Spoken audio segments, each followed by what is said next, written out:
What is up, YouTube? What's going on?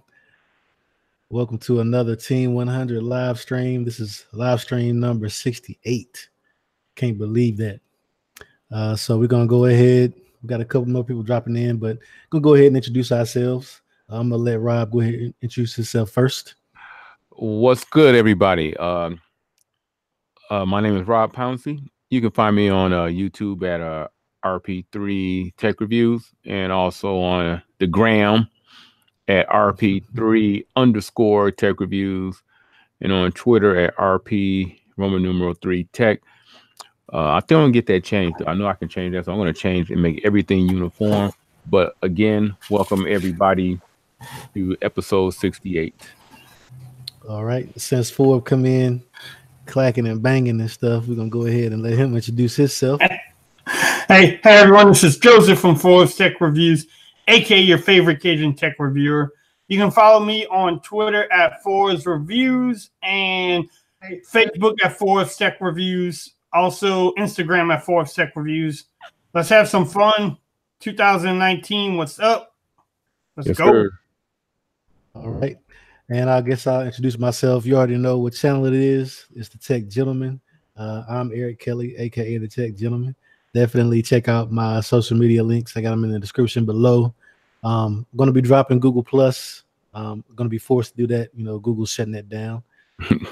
Going to be replacing it with the Facebook page, though. So I got a Facebook page I've been uploading all my stuff to. Check it out. Should have a link in the description. We're going to go ahead and get started. I think we're going to be 3 deep.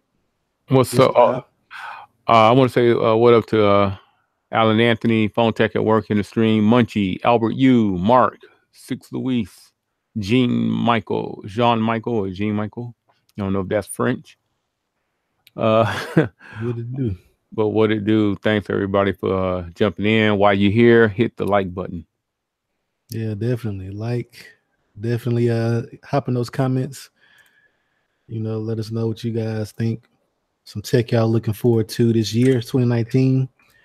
Sort of a new tech season. Yeah, man, I got a couple things that I wanted to hit on. I guess the first thing, kind of taking this from earlier, because I was confused, right? I had an opinion on it, but I saw a collab earlier with Tanner Does Tech, and he was doing the most underrated phone of the year, which I thought was unique. You know, everybody does their, the most popular phone, their favorite phone, and all that stuff. But he did the most underrated phone.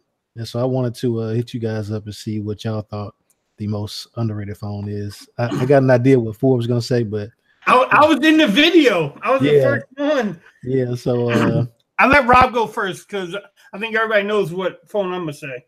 Yeah, and I'm going to link the video in the description. I'm going to try to find it right quick.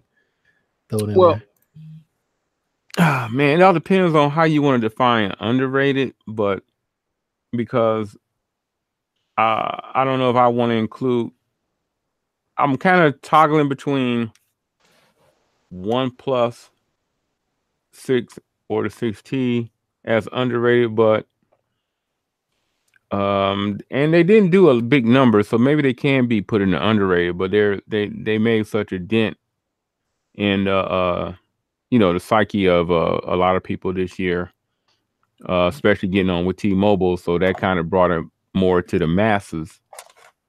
So but it was also up for everybody's phone of the year. So I think I might have to pick a phone that probably wasn't in everybody's phone of the year conversation. So I'm going to either go with the G7 or the 10R. All right. Yeah, nobody definitely was checking for the 10R like that. And I think the G7 definitely was probably slept on, especially once the price dropped on it. Forbes, go ahead, tell them. I agree with Rob with the G7, or the one I picked in the video was my LG V40. Yeah. I actually agree. I think that the V40 definitely was underrated. Because for me, right, for a phone to be underrated, that means that nobody thought much of it. Nobody Right. had high expectations of it. Right. And it's really kind of a sleeper device. Like if you put one in somebody's hands, they would be pleasantly surprised. Right. You know, kind of exceeding the expectations. For me, I would say probably the Mate 20X. Because everybody was drooling all over the Mate 20 Pro, but the Mate 20X, you know, I think is probably a better phone in a couple ways. So I don't know. Yeah, I mean not Forrest, but BG said the new Mobile G3. Hey man, whatever list y'all on, man, y'all need to go ahead and shoot me their contact info. That's trap phone of the year, BG trap phone. Yeah, they slinging them phones, hitting every YouTuber in the head with that thing, man. I know. We need to get on. Me, you, and Rob need to get on that page, bro. Because I don't see no Dream Mobile in mine. Nope. Right. I'm telling you, man. I keep checking my stoop every day. Right. Looking at my Nest Cam, I see FedEx truck driving by. You got something for me? And every day too, when you're checking that, you see a new video. Hey, look, G3 Mobile unboxing. Mm-hmm. Exactly. I'm like, this the trapper phone of the year. Right. It started out strong. Hey, what if the guy Davis who just jumped in? Tech for your knees, Sean, Mark, if I didn't say, and Donovan. Oh, Donovan has a good one too. The Mi 8. Yeah, he said the Mi 8. Mark said V40 for the win. Sean said V35. Yeah, hey, V35, man. I got this phone for like $320, but it's got the exact same specs. Actually, got better specs than the G7. Then it's got the V software too. So, well, in my review of 2018, when I mentioned about LG's unfortunate ability to get their phones out to the public, I kind of was mentioning the fact that the only way a LG would get into a lot of people's hands is a massive sale, and you happen to just be in a carrier store and you're looking around and you're in the market for a new phone and you look and say, wow, okay, well, then that LG is just priced well enough for me to maybe take a chance on it. Because everybody is Samsung hypnotized or iPhone hypnotized when they walk into carrier stores, your average person. Yeah. Shout out to Technical T said, "What's up? What's good, fellas?" What's up? Guy Davis said he agree with me, but we got to talk about the lack of updates. Yeah. Oh yes, I just got December's security patch. I think right after Christmas on my V40, and still no talk about Android Pie or Android 9.0 anywhere on this phone. Yeah. Yeah. I heard the shenanigans with the update. I think LG released like an update kind of schedule. And I think their first phone that was going to be getting Pi was like end of the first quarter. Yeah. I think they said a G7. Yeah. So my V35 is on the July security update. So you're doing better than me. That's horrible, man. Donovan said the Mi 8 is $400 brand new, 845, 6 gigabytes, 128 internal, and it works on all the networks, including Verizon. Damn. Yeah, man. I didn't know it had those specs in there. Damn. Oh yeah, man. The Mi 8 is a beast, man. The Snapdragon 845. I don't know if Qualcomm had a fire sale, but it's in everything, man. Yeah, they're clearing, man. They're getting ready for the 855. They're clearing, man. Everybody's gonna have them. Yep. And I guess RAM got cheap because they throwing a lot of RAM, a lot of storage and everything. This year gonna be weird. I think RAM has always been cheap. They just didn't do it. Yeah, for sure. Yeah. Because I mean, look at OnePlus, man. They throwing 10, 12 gigs of RAM in phones, charging like $680 for it. It's crazy. Yeah, McLaren. Yeah. I mean, you could just buy one. It's not even like the what's the edition that Huawei always has, the Porsche edition, where it's like disrespectfully high.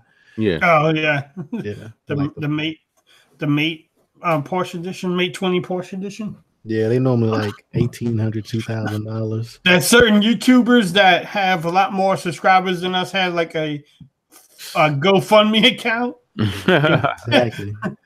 But not mentioning any names on the stream, but Shoot, that's the only one. That's the only way I buy one. Yeah. Scales and more just popped in. What's up? What it do? What it do? Yeah, we're just discussing most underrated phones of 2018. You can't put OnePlus in that no more, can you? It's kind of hard to say because numbers wise, OnePlus don't sell a lot of phones. They get a lot of hype because OnePlus people are very vocal, and then a lot of the news you hear about OnePlus here lately has been real good. And they kind of set the bar for the budget phone that has flagship specs. But if you look at their sales numbers, they just don't move a lot of phones. And a lot of people don't know who they are. So I don't know. In the tech community, they're well known, but outside of that, you walk down the street and ask somebody what a OnePlus is, they might have heard some of the T-Mobile buzz. But before that, nobody knew they existed. So, right. Night Tech say he just got a Mi 8 for $200. Shoot. Okay, the 6 gig 64. Yeah. That ain't bad.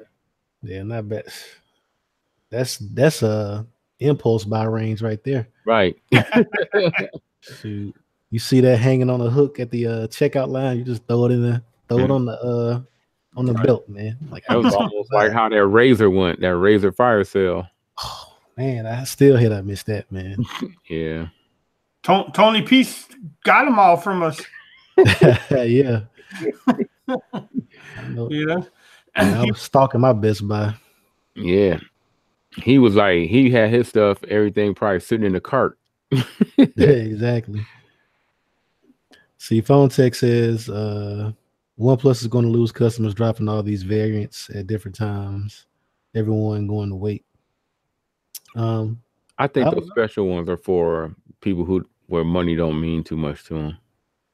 Well, it's kind of weird because it don't cost that much more than a regular one. Right. Like if you're going to get a top end one, I think like the top end OnePlus 6T was like $640 or something like that. Mm-hmm. And then the Porsche edition was like $680. Not Porsche, but McLaren edition was like $680 or like something like that. It was less than $700. Yeah, yeah. But it's kind of weird. But OnePlus, man, they've been doing this for quite a few years and they haven't pissed everybody off yet. So yeah, I mean they've always been on a 6-month, release cycle. So right, their users are kind of used to that. Yeah, I mean everybody does it. Everybody don't give you the hot colors until 6 months in or what have you. So yeah, I mean Samsung does it. Everybody. Yeah, I don't know why, but they're trying to keep their phone in everybody's mouth, man. Yeah, keep it relevant. A color can keep the phone relevant. Yeah, the way the news cycles go, when stuff gets slow, they start reporting on anything, all kind of stuff, man. Yeah. Yes. So, now I was going to ask, is there an underrated budget phone? Poco? Can Poco be an underrated budget phone? But they don't have all the bands. I mean, well, once you start going budget, you start making sacrifices for a cheaper price. So I don't think that would hurt it, especially for what you get in return. But right. I mean, because there's no real, like, what is the stats for a base phone and who consistently hit that on a regular basis when it comes to having, because budget phones. I think 1080 is that a standard, or can you still say 720 LCD? I think 1080's got to be the bottom of the line right now. Like a 1080 screen is so cheap. But they got new. What's that phone BG just got? Oh, that Umi Digifone had 720p. So there's a lot of budget phones that's still coming out with 720p. Yeah. I don't know. Well, I think if they're doing something extreme, like you selling the phone for less than like $100, $150, then you're just lucky to get something to turn on and the touch screen works. It's got a speaker. That's like at a certain point, you're just getting a basic phone. It's like buying a Kia Forte. It's like you buy something that just does the basics. Now, is a poker phone really budget though? I mean, it's still 3 something or 3 something when it came out. That's what I'm saying. We got what's the baseline for a budget phone? I think under 400 is budget, because then you get into the mid-tier phones. Because some people call 400 flagship, you know, or that's their highest budget they would go. Well, you know, budget to people is like 150 or less. Well, I mean, I think that budget kind of defines itself. If you got a budget and it's 400, then you buy a budget phone. Yeah. If you buy an iPhone or a Samsung, you ain't got no budget. Right. Spending all the money. Oh, you ain't worried about the budget. Yeah. Like forget the mortgage payment. Exactly. You got 6 months before they foreclose on you. Trust me, I know. Exactly. I work for the bank. So, I mean, they're going to find his car, cause. That's why they got garages for, man. Exactly. So should a budget phone cost less than a last year's flagship? So it should cost that. That's tough. I mean, for Android, it's getting tougher and tougher because the prices are dropping like crazy. So yeah, I mean, you could buy a Note 9 for 700 something, brand new. That's not on sale, not no special deals. You just go online and it's 700 or something. So I think the top of the line phones set the bar for what you can, like what a phone is worth, and everybody else just suffers. Like I think the fact that Samsung just starts dropping their prices and giving their phones away hurts everybody else. It makes it hard for LG to keep charging $750 for a G7. You know? Yeah, it's rough. So like right now, do you think LG should be trying to put out their G8 ahead of Samsung? Well, it's hard to beat them because they either gonna compete with the S10 or the Note 10. Right. So the only thing they can do is maybe target the summertime. But by then you getting price drops, like you said. Yes, it's no real good time. I think that if they want the most press, they have to wait until the hype dies down on the S10 before they drop and just deal with the price. Because the thing is, if it's in a carrier store, they're gonna run sales on it anyway. So the price is gonna be what it's gonna be. But if you just want as much, of the public eye, you got to kind of dodge some of that Samsung and Apple hype. So you got to do it before the fall, but you got to do it after the S10. Yeah, I mean they're gonna get that 855 BG saying they gotta get the 855. They're gonna get it. It's just that they get it so late in the year, and then by the time the G8 is ready to launch, you got Samsung doing BOGOs and and throwing out new colors on you. Yep, trying to steal some of them news cycles. Yeah, so it's a no-win situation. The G8 has got to come up with a gimmick, something frilly for the regular folks. What did they just get rid of the G8 and then launch the V50 in the summertime before the Note? Well, what's the difference between the G8 and the that's the point. Yeah, I don't know. I mean, LG needs to spend some money on marketing. I think they need to take their whole G series budget and spend that on marketing a V series phone that does something people care about. Right. Right now, selfies are a big deal. Like I get people like they gotta do something, man. They need a gimmick. Like I said, they need some kind of gimmick, a frilly, non-techie gimmick, something that does not that's easy to advertise.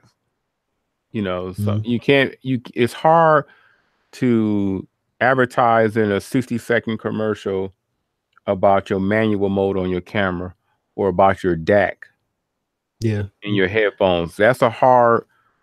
People are visual, so they want to see what the frilly, little gimmick you're going to give them, and you got to be able to do it in a 30 to 60-second commercial spot. Yeah, something that's tangible. Like I say this, Google has done an amazing job of advertising like their camera features, because normally camera is something hard to advertise unless you just flat out lying.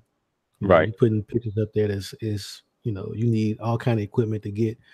But Google's Top Shot commercial, where they have all them crazy shots. Like first time my wife saw that, and they rolled it back to the one where the eyes wasn't closed, she instantly was like, "I need that." Yeah. So what phone? I need that. Yeah, that DAC is hard to advertise because what you're gonna do is you're telling the person that you need these high quality DAC, but you possibly may need some high quality headphones. So I got to go out and go buy some high quality headphones to take advantage of a DAC on a phone that I don't really know I'm going to like if I go out and take the chance and buy it if I never owned the LG. Yeah, like you can't make people sacrifice other things for that. Like don't put a DAC, don't put 5 cameras on it if the battery life not going to be great. Right. You know, if it's going to feel cheap. You know, I don't know what LG does, but they don't look at why people buy phones. Right. I understand them sticking to their guns, but I don't know. They need to come up with their I don't know. Do you think a company, well, that wouldn't work because I was about to say they come up with their own iMessage thing, because you know that's the thing that iPhone people say is that keeps them within their ecosystem. But the thing is, LG don't have an ecosystem. They got a phone. That's it. That's it. Yeah, like if they had a, you know, if you could get your LG phone, your LG tablet, LG laptop, LG, you know, this and that, and it meant something, you know, then it might be worth it. I mean, hell, even Samsung, they have some similar apps like that, but it's not worth it, to buy all this stuff because it don't work that well, right? But I want to get me some new LG TVs coming out though. Are you gonna get you an 8K? Go ahead, pick it up, Forbes. I know, dude. I've been wanting that one. That was a couple years ago. Yeah, man, get you that 8K. They gonna start selling them.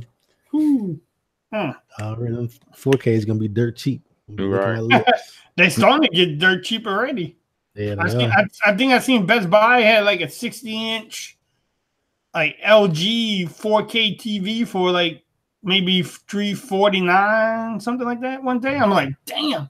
Yeah. If I didn't just buy my 65-inch, I would have got that one too. But I'm buying TVs just to have them now. Hey man, it's gonna be like you at the checkout line. They got TVs right there. You're like, man, go ahead and get this TV. Exactly right. Hey, Forbes, you want to get the comments right quick, bro? Yeah, let's do it. All right, I'll be like BG. So this is Joseph from Forbes Tech Reviews reading the comments, y'all. All right, so Phone Tech at Work said the XR screen is trash with the white backgrounds. The text looks dull. Phone Tech at Work is a screen like harder. He's always talking crap about screens. Albert Yu said last year's flagships ain't worth it. They hardly get updates 18 months after launch. That is true. Simply Device says, hey guys, what's up? Team 100. What's up, Simply? Guy David said, my burb has some people with money, but their symbol for prestige is their cars. A lot of people like their cars. I've not seen the iPhone XS Max in person until I went to New York area for the holidays, driving a BMW daily driver as a 7 Plus. Albert, you said LG needs to make one proper phone per year and push that like there's no tomorrow. I totally agree with that statement. Yeah. Simply Device says, show what the whole ThinQ is, or ThinQ, whatever you want to call it. That ecosystem ties in with the stove, the TV, the fridge, with the phone. Will D says Samsung tried to have an ecosystem. What happened to that Bixby speaker? I think they're still trying to make it. Yeah, they're still talking about it, but they're gonna do something that destroy that in the future. But anyway, LG don't need an ecosystem. They just need to make a banging phone that works like a Tron and has a competitive price. That's it. And update it. Man, Albert, you should work for LG with me, man. Yeah. Mark T says QLED for the win. Yes. Phone Tech at Work is the brand. Albert, you said. And that was the comments read by Forbes Tech Reviews. Shout out to my boy BG Tech Light. Yeah, man. Yeah, so I guess we all agree. I feel like this is the same comments everybody have every year. LG needs to just like a great phone and price it. They are so close to. Yeah, man. They're so close. What is something frilly that you can put on the phone that makes you? I mean, I think the LG's saving grace have to make something like the OnePlus 6. Like, it have to be priced aggressively, but performance wise, like, it needs to be bulletproof. As of right now, LG isn't the best at anything that matters to people. They gotta do like almost like get rid of that skin they have, redesign it all, make it almost stock Android so they can get the updates. Yeah, that's what they need to do. If they did that, like, just make a banging phone. Yeah, that'd be a big help. Then they can just focus on hardware. Yeah. But they keep trying to do all this weird software shit. You know, if they make the software similar to OnePlus's software, not heavy, that way they can get the updates, send it out. The phone would be banging. I mean, if you know anything about taking pictures, manual mode on the V40 competes with any other phone out there. You just need to know how to use the camera a little bit. Oh, yeah, it's better. You know? Yeah, for sure. But the updates suck. The UI is kind of childish looking. I mean, I can hang. I've been using it for the last 8 months now, 6 months, however, the V40. I still have my G7. I can hang with it, but everybody's complaining about the software. It looks kind of childish. It's old looking. I think it's kind of heavy as far as the skin goes too. That's why the updates are harder to push out. So change the software up some, and you have to price it competitively too. But that's the only problem. I don't know how they get the prices down. I mean, they could get the price down. It's just because they always go down real quick. But I guess out the gate, they want people to feel like, you know, they feel like, you know, they need to be competing price wise with Samsung and iPhone. And the fact is, people just don't view them like that. Was that your mom or something in the background there? No, my wife. She was trying to see if she was gonna be in the shot. I was like, "Nah, you good." You can see in the mirror. Oh yeah. Tell her she was just on live. Tell her come on live, dude. Sit next to you.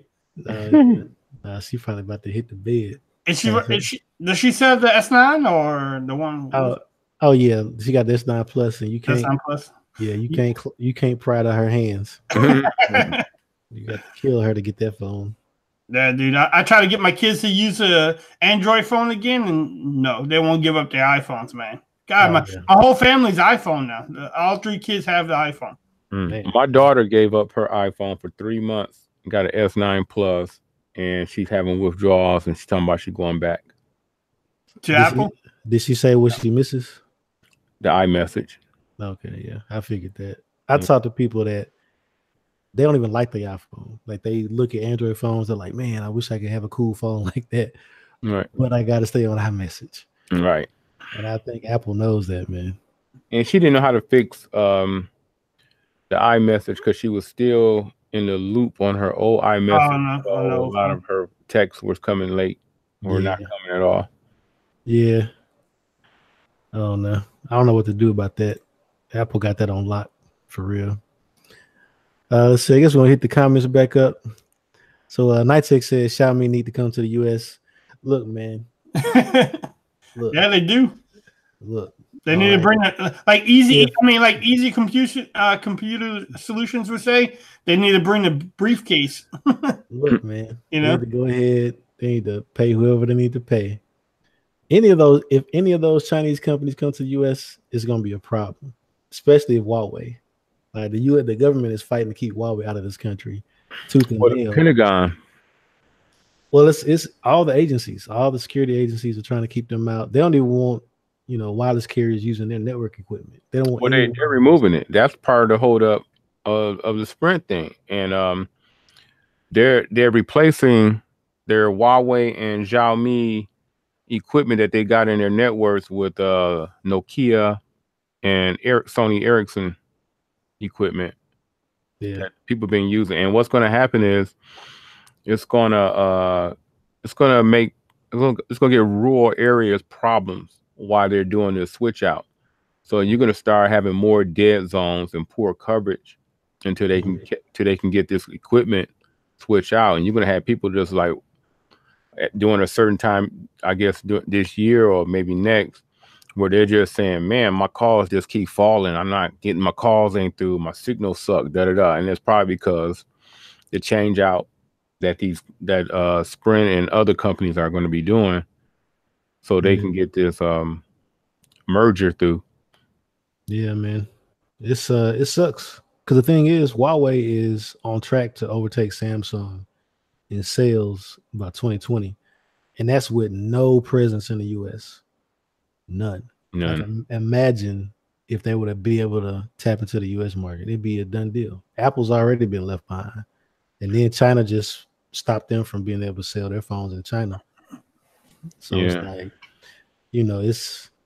I think they're trying to, I don't know what the relationship is with Samsung. All right. I know they're a South Korean company and everything, but well, I don't know. Yeah. Shout out to Mrs. Ashley Kelly, Mrs. Tech Gentleman. Hey, baby. And Total Tech TK in the building. I wonder if he got his truck fixed yet. TK was good, man. Yeah, man. But the politics is definitely hurting us, man, for real. Yeah, but I mean, they have gotten caught. That's the thing about it, though, hacking into some of the financial and other infrastructure that we have. So they've been caught. Well, is that China who got caught? Yeah, China and everybody's been getting caught lately. Yeah. So everybody, but China is the one that has the most to lose for being caught. Well, so the thing is, as far as that goes, the back and forth between the U.S. and China, we constantly trying to hack each other. Right. The U.S. is constantly trying to gain access to see what China has and vice versa. But we also have a business relationship as well. Like if China said, we're not sending you nothing else, like it's going to be like The Walking Dead outside. Like there's going to be nothing else. Like that's where you purchase all your stuff from. So right. Well, they're the manufacturing headquarters of the world right now. Right. So there has to be some sort of, and they know that though, but see, that's the whole point though. When you literally give a country a monopoly, or you treat them like they're the only guy on the block, you get these type of troubles where we'll give you all of this equipment on the cheap, and then at the same time they don't respect our patents and they make copies of everything. Oh yeah, that's Chinese culture. Like copying is to the Chinese, copying is a form of flattery. Yeah. Like if you ain't doing nothing, nobody's gonna copy you. But if it's something, nice or whatever. But also I think there's some what's the word? Some confusion because the different security agencies for the US has been after Huawei for a while. Yeah. And even when they were supposed to announce they were coming to the US last year at CES, and all the carriers who they had made deals with basically said at the last minute they pulled out.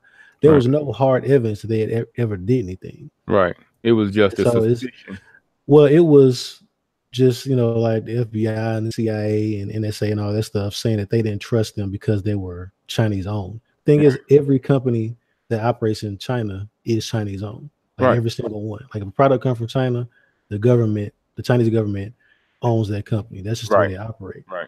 But Huawei Huawei violated one treaty agreement in some Middle Eastern country. Iran. They weren't supposed to make phones in Iran or Yeah, so it's like they were kind of grasping at straws because there was never actually any evidence that they were trying to do anything malicious, in the US. But I think they were just trying to keep them out at all costs because the last thing you want is for these products to come to the US and then the majority of your country is dependent on these Chinese products. And then you have to worry, if you do find out they're doing something malicious, it's like, how do you, unplug all these people from, I got these great Huawei phones and telecom providers using all their equipment. I think they're trying to avoid that, but they didn't really have any ground to stand on. So they kind of harass them. I mean, but when they did catch them a couple of times, I think I need to look up the story within the last couple of months, messing around in our banking system. Yeah, I think I read that too. That just added more fuel to what you're saying. You know what I'm saying? So you got caught with your hand fucking with Iran. Then here you is dipping in on the bank. That's another reason we can add to the evidence, mounting evidence that we can't allow you in our country. Yeah. Well, shout out to Easy Computer Solutions for the $2 super chat. We definitely appreciate that. Shout out to Easy for being here. Tanner Does Tech is in the building too. What it do? Guy Davis said Huawei is a tough sell in the conservative Midwest. They're seen as agents of the China government, and that's where the Midwest is. I'm sorry. Anybody lives in the Midwest, that's where all the conservatives live. And anytime the government says, oh, this is a Chinese phone or they spying on us, you can forget it. Well, they better get ready to be able to deal with some poor phone service for the next year or two while Sprint because not necessarily Sprint, but you know how many small companies lease other people's towers? You know what I'm saying? So those smaller companies have that rural customer base. So when they're out there pulling out all of that Huawei equipment that's in their towers and they're having to wait to replace it with the Sony and Nokia stuff, they're going to be suffering with poor service. And we're all going to take a hit as we fly over or go through those areas. Our service is going to suffer. So, I mean, you can be pissed off about it all you want, but just be prepared to deal with some messed up service. And a lot of people is not going to know where it came from. Shout out to Phone Tech at work with the $2 super chat. He says pow, and then Easy Computer Solutions $2 super chat pow back. Hey. So initially, my that's my motto for 2019 was I'm not going back and forth for nobody, but I approve of this back and forth. I approve of it. Yeah, we approve. Yeah, shout out to Tanner Does Tech. Hey, Tanner just did a collab video of the most underrated phone of 2018. We talked about it earlier. Tanner should have been here. Yeah, we talked about it earlier. Sparked a lot of interesting discussion because, like I said, I hadn't seen another video like that. Everybody else was doing their, the best phone of the year, best camera, and all this stuff. But the most underrated, that's an interesting category. It's hard to nail that one down. Shout out to the homie Albert Yu as well. He's getting in there. Pow. Throwing this double pow in there. And Phone Tech at work, another $2 super chat pow. It's much appreciated. Hey man, like I said, y'all go ahead. Y'all fight that out to y'all heart's content, man. He's coming back with the triple pow. Pew, pew, pew, pew. Whoa, Miss Kelly's shooting it out there too. Hey, she's setting the new stage with that $5, man. I'm just saying. And Albert, his money is a euro, so a euro's worth a little bit more than $2. Yeah, I was gonna say that's what, 2 and almost 4 at this point or something like that. Yeah, who knows? It might be. Hey, Miss Kelly knows I'm gonna get that $5 back though. Oh yeah, she know where that $5 going. Hey, shout out to Tanner Does Tech. Hey man, this should be what the stream is, man. This should be the topic here. Tanner Does Tech $8. Appreciate that, guys. Y'all Team 100 members laced that collab. Yes, we did. Me and BG. Yeah. So support Tanner, support Team 100 members. We appreciate it in the past, and we appreciate all the future support that's gonna come in 2019.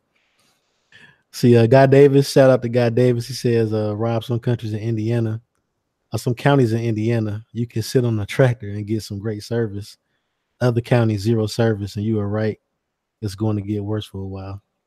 Yeah, I think that's the thing. Sadly, once politics get involved, people start using stuff as talking points and ways to try to get votes and stuff like that. But nobody talks about the reality of it. Yeah, and you can't explain to the everyday person why their phone service is all of a sudden sucking. They're going to be sitting around, and it's going to be some companies that's going to lose some customers and some people going back and forth about their service and walking in, and some of the smaller companies might not even be able to do it, and they might have to if that ban goes in place, they might have to shut down the doors. Not all these small rural phone companies can switch out from. Well, it's not going to be on them it's going to be on their parent companies who they lease the towers from. Yeah, but the thing with that is, who do you think gonna have to pay for that? Yeah, the customers. It ain't gonna be the ISPs. They're not gonna pay for that, man. Not at all. Yeah. We are.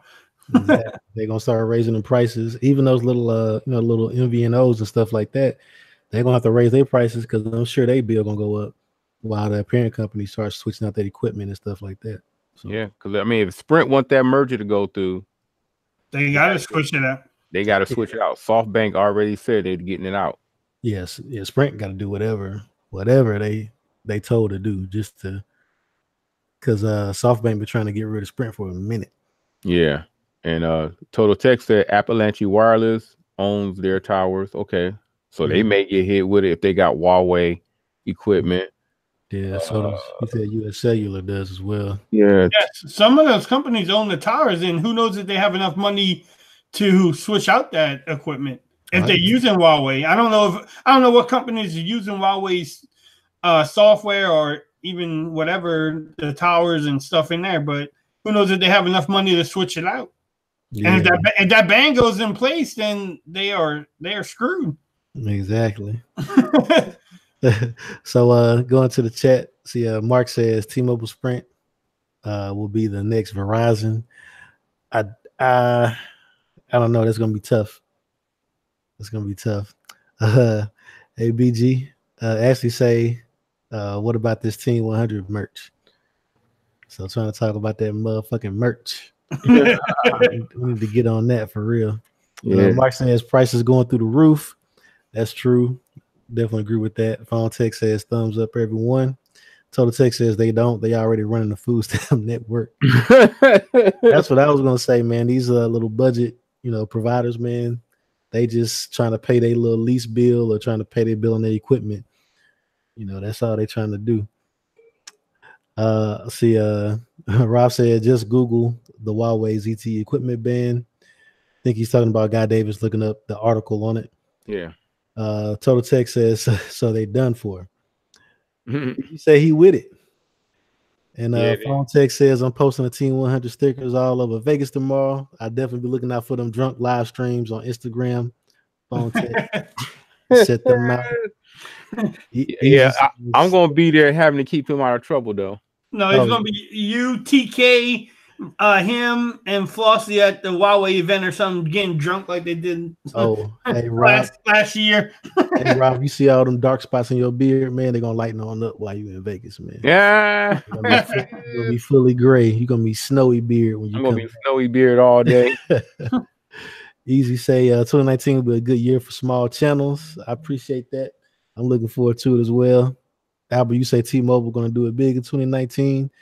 That's possible, man. John Ledger, he ain't about, he ain't above doing some, some stunts to try to get some subscribers. Anytime he goes into AT&T store, with T-Mobile stuff on, come on. Oh yeah, man. Start trolling, slapping T-Mobile stickers on everything. Yeah, man. Oh man, that'll be funny. But yeah, man. So I don't know. 2019 is shaping up to be pretty interesting. Looks like we finally gonna get rid of the notch. I've been team no notch here. That's why I ended up going with the V35 or trying to do something with the V40. So what y'all liking what y'all seeing as far as these mechanisms to get rid of the notch? We got the slider phones coming back. We got people punching holes in their displays. I'd rather the slider phone than the pinhole because the pinhole looks like a notch. Without just, I mean, you can't tell me the pinhole or not the same thing as a fucking. It's a notch, except for it's not connected to the top of the bezel. Yeah, I mean this. I think it's less intrusive than a notch, but it is. To me, the reason why I'm against the notch is it's a compromise. Like it's a cop out. Right. Like the reason why I buy a phone is to look at the screen, and if you're gonna take screen away to try to do something else, I'm not with that. Well, that's what the S10 is going to be doing. They're going to have their little Samsung booty hole or what it's called. Yeah, I wonder what kind of nicknames they're gonna come up with. I don't know.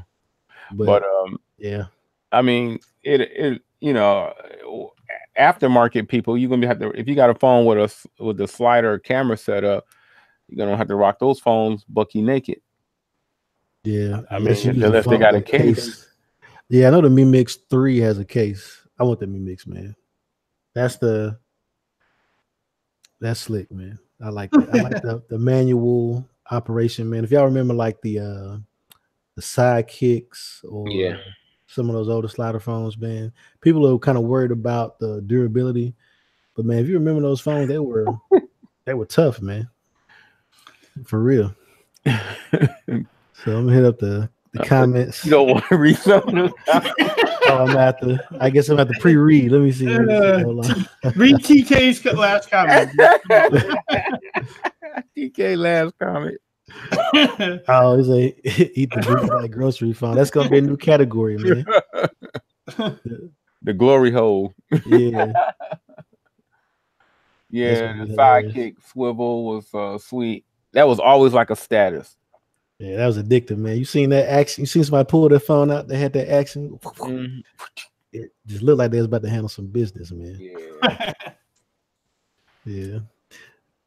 So Tana laughing at TK creating a new category of phone. Said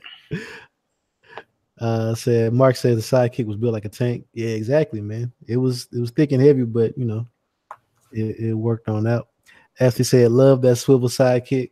She was the one. Ashley had a Sidekick, and basically I wouldn't use the phone for anything other than an old school fidget spinner. Like I had to sit there and flip it out, flip the screen up and down, up and down. Ironically, the software broke before the phone broke. Yeah. Let's see. Nighttech says Xiaomi trifold phone. Yeah, I know the Chinese are gonna do some crazy stuff, man. For real. Well, I know somebody had on Twitter about that phone that folded 3 times. That's the one he's talking about. It looked pretty good. I mean, from what the little leak that they had. Yeah, I think I saw an article saying that there's another folding phone and it looks, you know, drastically better than whatever Samsung had. Folded phones, I'm still trying to figure out. It's gotta, each screen as you fold it can't give you the same thing that you had when you had it unfolded. You know what I'm saying? So my thing is, phone screens are already, like, if you got a Note, right? The screen on the Note is like damn near 7 inches. How big would a screen have to fold out to make it worthwhile, to make it worth the extra cost? And what are you going to be doing that you need a bigger screen that bad? Right. And then one side of the phone, unless you got some kind of screen protector on it, them screens are going to get scratched up really bad. Yeah, I mean, how you gonna make a screen protector for it? You have 3 separate pieces. Yeah. So when you lay it flat, you're gonna feel the edges of the screen protector or something. Well, so they're gonna do something like it can't be glass on the front. It's gonna have to be it's gonna have to be plastic, something like what Motorola did with the Z Force. Mm-hmm. How the cover wasn't glass, it was like a plastic composite, and it was indestructible. Like if you're gonna fold it, you ain't folding glass. Like, that's not glass. So right, get some plastic screen protector and just swap them out, keep them on deck. Yeah.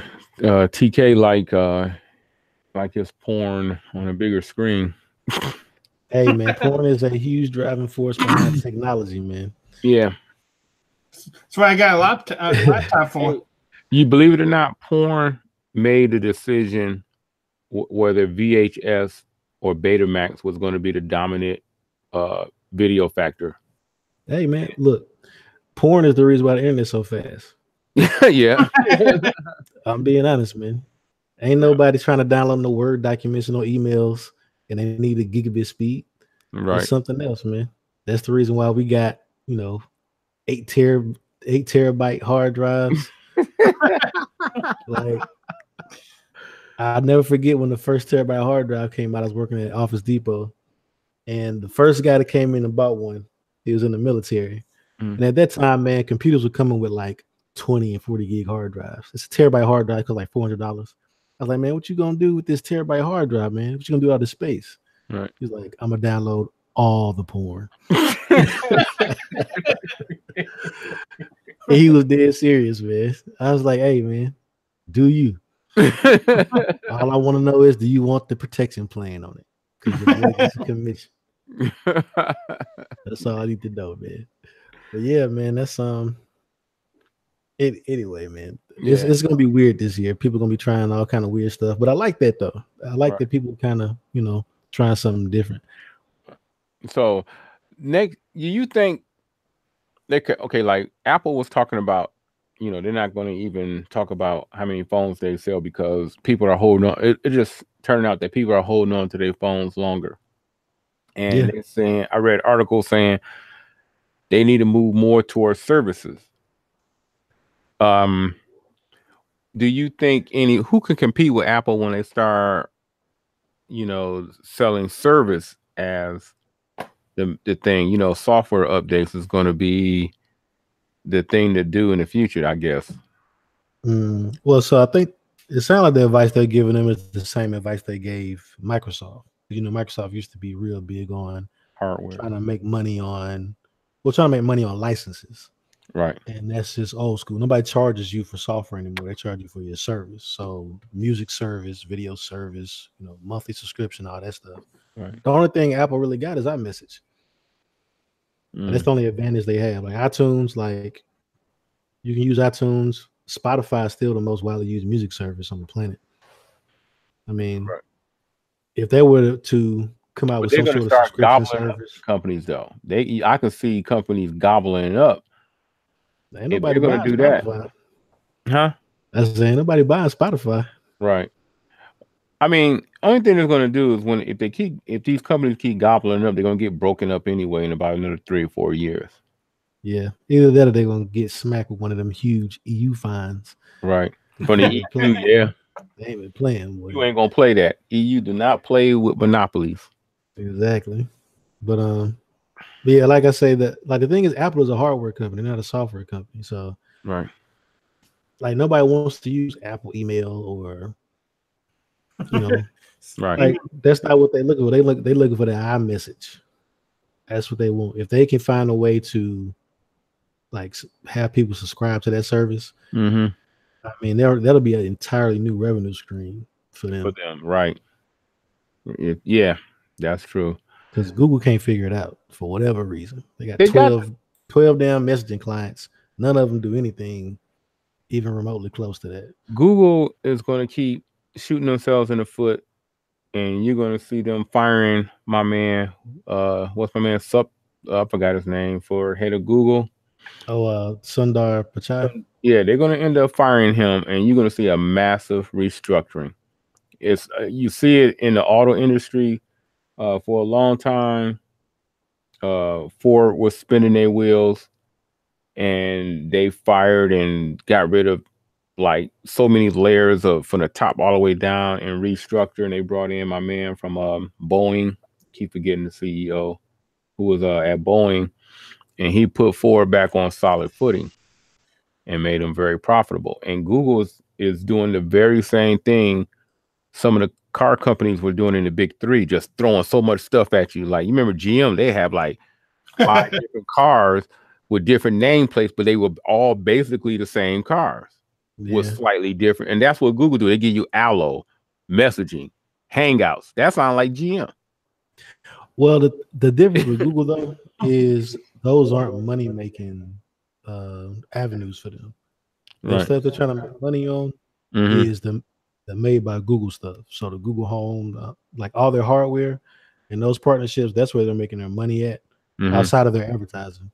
Right. And I think they're doing a very good job. They're very focused. They got a clear, vision, and people have a positive, image of their products. Right.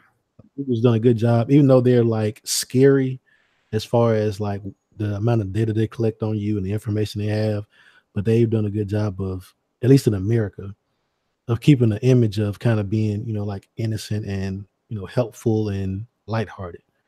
Like people aren't, I think as afraid of them as they would be if they knew what Google was getting on you.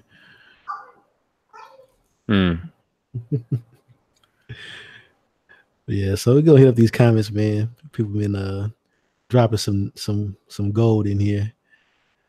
So I'm gonna go back to see. Yeah, Ashley says she loved her sidekick. Tana says, damn sidekick keyboard was always breaking on me. Man. Which sidekick version did you have, Tana? I'm curious.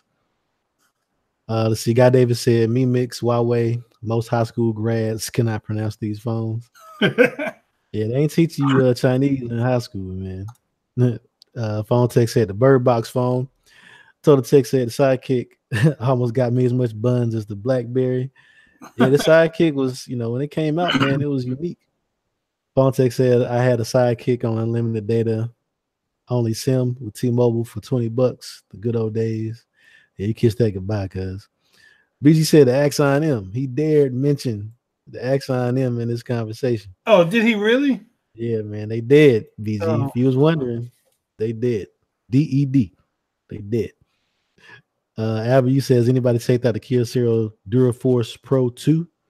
Is that like phone with the sapphire screen and all of that? Have to check that out. Total Tech says porn. You need the bigger screen. Hey, I agree, man.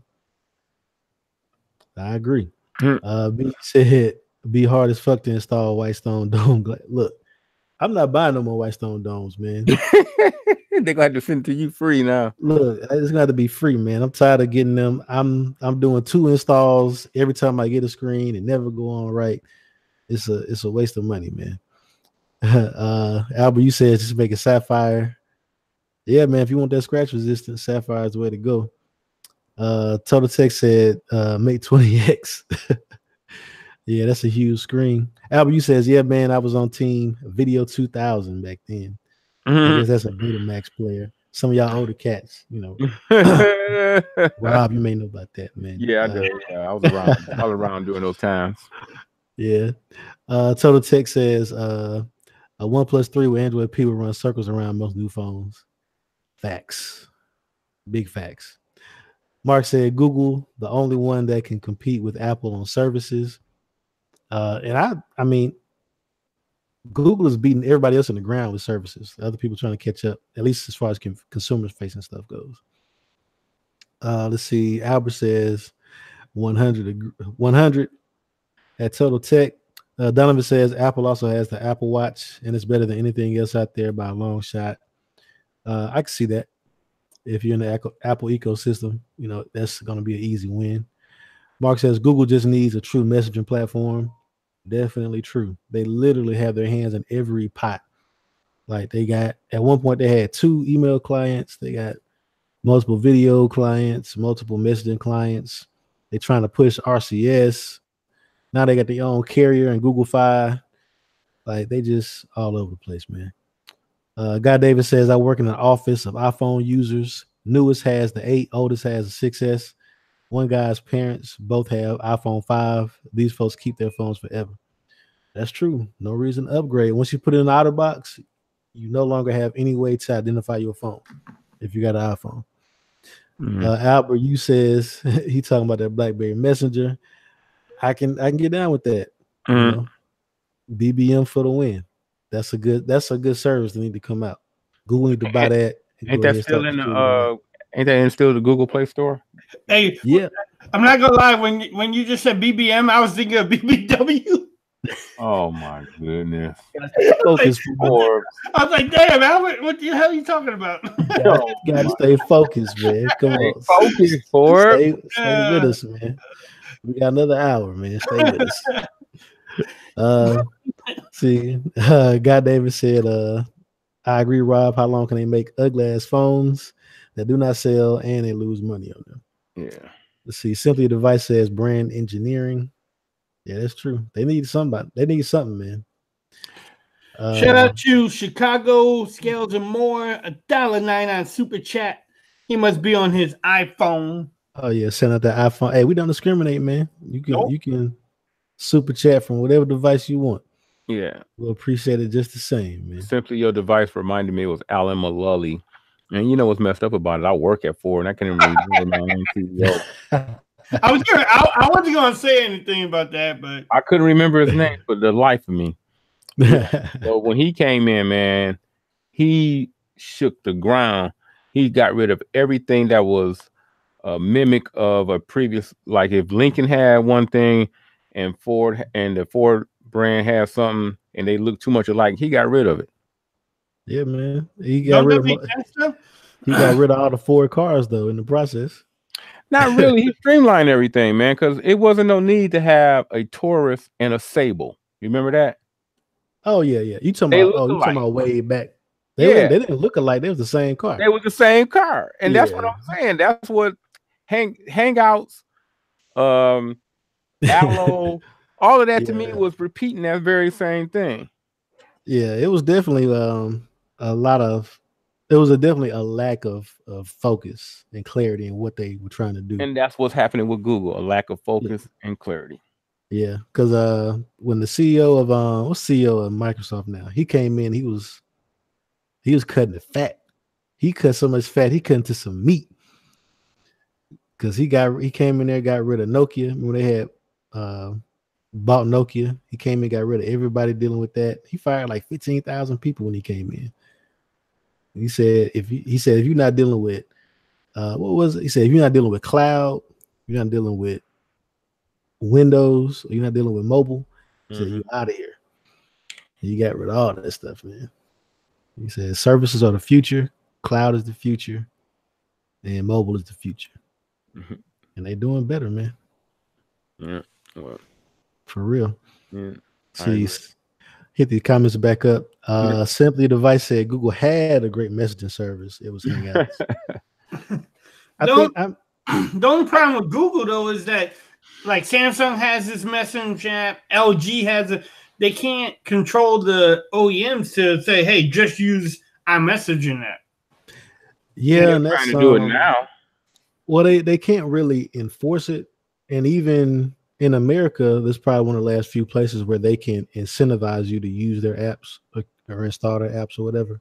Because that's one of the problems the EU had with Google was the requirements they had in order for you to access the Play Store. Right. And so Google's been trying to work around that because at a certain point you have to provide people with a consistent experience. And Android. Oh, go ahead. Wasn't SMS a way for carriers to make a little extra money on the side because they used to charge you? Remember to have SMS packages and all of that. Yeah, man. I mean, if you think about it, these all-in-one plans, they're drastically higher than plans used to be, where you picked your separate minute package, separate message package. Like, I don't think they really, we're not saving any money. Like, if you want a single line on Verizon, it's going to cost you $80, $90. Like, it used to be, plans used to be cheaper than that. But you can manipulate, how many texts you want and then how many minutes. Now they give you unlimited, but you're still paying an unlimited price. Right. Do y'all read Chicago's comment? He just got charged a tax for a super chat. Who charges taxes? I don't get charged on Android. There must be some Chicago stuff, man. Might be some I know Chicago. Chicago, Illinois, they got some weird taxing going on. Somebody's talking about, no, that's California talking about trying to tax they killed messages. They killed that. Yeah, they killed that. They killed that already. Yeah. I mean, I don't get charged when I do a super chat. No, it could be. I mean, Tana is in Chicago too, or Illinois too, and I don't know if he gets charged either. I mean, I think Mark got it figured out. He say Apple tax. I'm inclined to agree. It might be. You got taxed twice, a penny. Yeah, Apple double dipping.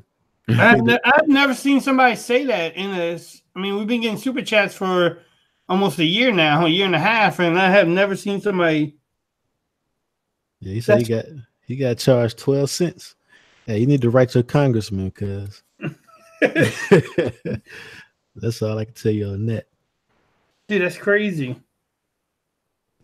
That is crazy. So what y'all thought about the Apple news and everybody was making videos about it, like the stock crash like $15 or something, and then everybody was making videos. Apple's dead for 2019. What y'all think about that story? hey, get your views, cuz That's all that is. Yeah. That's a lot of that is mixed into a lot of the stuff we were talking about earlier with the Chinese, the tariffs and people not buying phones. They're holding on to them, you know, and then unless Apple come out with a drastically different phone, you know, as far as from a build standpoint, everybody's going to hold on to their phone because a lot of people don't even like gesturing thing. They don't even like that. Yeah, I mean, I think Apple kind of painted themselves on the corner. You can't have a phone designed one way for 10 years and then change it up, but also charge an exorbitant amount of money right when you change it up. Right. I think the XR could have been their saving grace, but the way that they did it, they literally put users in a situation where it's like, if you want the new iPhone today, like if you one of those people, you one of those, you know, kind of bleeding edge customers, you pre-order and stuff, you're gonna have to spend more money and get the iPhone XS or the XS Max because they put a delay on the XR. And by the time the XR came out, I think they were behind. You know, a lot of people had already either decided I don't need the new iPhone, or I'm gonna go ahead and shell this money for an iPhone XS or XS Max, or be smart and get an X from last year. Well, they got caught too. So if they wouldn't have gotten caught with what they were doing to the phones, slowing them down and all of that, they would have gotten away with people. You would have seen a lot of people buying new phones because they probably would have slowed down those phones so badly that you would have said, man, I got to get another one. Yeah, man. That's true. And I'm not saying other manufacturers don't do that, but, you know, Apple, they're the only one that talks the way that they talk about their devices. Like everything they do is like so fantastic and so amazing, and cutting edge and all this stuff. And they try to, you know, paint this, you know, customer centric image, but that's not like they do very few things that are actually to the benefit of the customer. Like they're not trying to, you know, they're not trying to satisfy the customer. They're trying to hit that, you know, hit those sales goals. Yeah, Mark hit it around the head. He said installment plans are hurting upgrades. Actually, it's funny. Installment plans should help upgrades, because if you think about it, if I have a choice between dropping $1,000 day one at the store or going in there and signing up to pay $35, $40 a month, like I've literally been in the store when people were looking at the price of a phone. They're like, "Oh, I can't afford that," and then the salesperson hits them with well, you do have the option to pay monthly. It'll only be $40 a month, and the person literally was like, "Yeah, like $40 a month. That's it. Oh, I could do that." And I have I can't imagine how many people have bought more expensive phones. But the thing is, though, once you do that, you're locked in to 2 years. Like that's the new 2-year contract. Like unless you go through like a manufacturer, like Samsung has a trade-in program, Apple has a trade-in program. Unless you go through something like that, then they'll let you trade in your old phone and, you know, pick up your payments and give you a new one, and then you renew your 2-year thing. But the carrier, Verizon, don't care. Once you bought a phone, you own that phone because till you pay it off, they're gonna get that money. Yeah. That's definitely true. But I was just talking about like everybody was flipping out, crying, like Apple's dead. And I'm like, Apple, I think even Donovan tweeted today, like Apple still made like over $84 billion or something last quarter. I don't know what he posed. I'm like, yeah, like how can you be dead? You know, yes, the stock went down. I'm like, I'm not a financial advisor, but the stock dropped 15. That's a quick day trade right there, man. You buy some now and sell it when I think it went back up $5. So, well, the thing is, just the stock market in general, it's been crazy. It's been very volatile. Like it's hard. Like the fluctuations in the stock market, it's hard to associate them with anything that's happening in the market, especially mobile. Like Apple dropped their iPhone. Apple's doing nothing. Like the only thing Apple is doing is having stories come out about them, you know, the iPad's bending and they don't care. They don't feel like it's a defect, but that usually doesn't affect their stocks because people still buying their products. Right. But if it's a big drop, there's really nothing Apple can do until the next iPhone, or their next big product announcement to, improve their stock position. No, I just thought it was funny yesterday on YouTube that you seen all these videos about Apple's dead, but I'm like, man, Apple. I was about to make a rebuttal video, but I'm like, I'm not going to get into this. No, don't get all wrapped up in that. But hey, that be views, man. Because there are people that feel both ways. It's an emotional response. It's not based on any facts. But I like making videos. I like having fun about views. One thing, but yeah. I mean, I can jump off my roof and get a video to make views if I wanted to. Fat white guy your last video though. Fat white guy jumps off a 2-story building. Does he survive? Well, then that'd be your last video. You ain't got to worry about views. Right. You want to be around for it. Yeah. I can land right. I can land on my feet. Hopefully.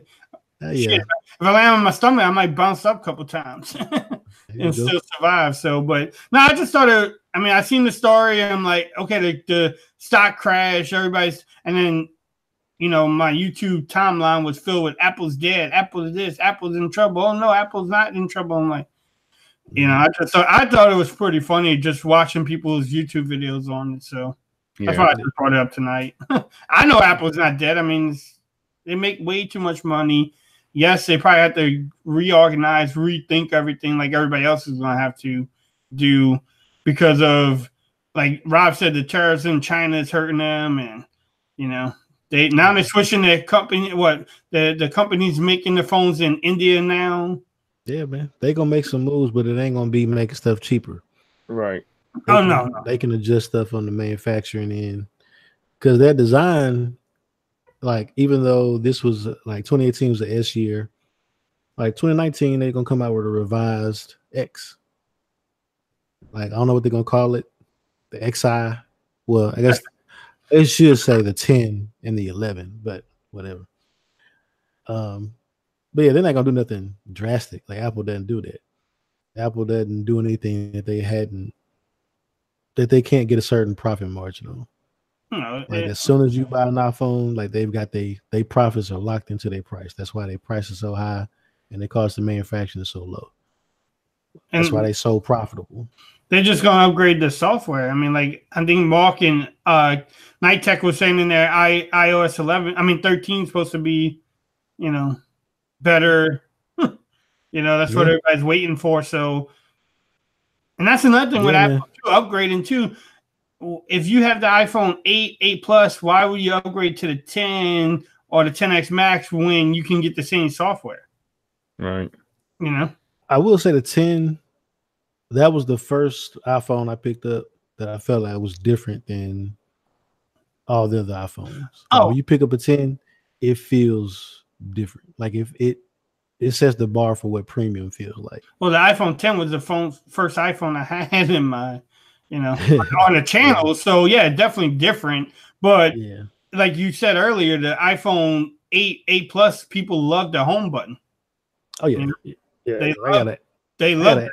I got an 8 right here, and it feels very, very similar to the V35. It's like it's a little bit smaller, but it doesn't feel, the 8 doesn't feel special.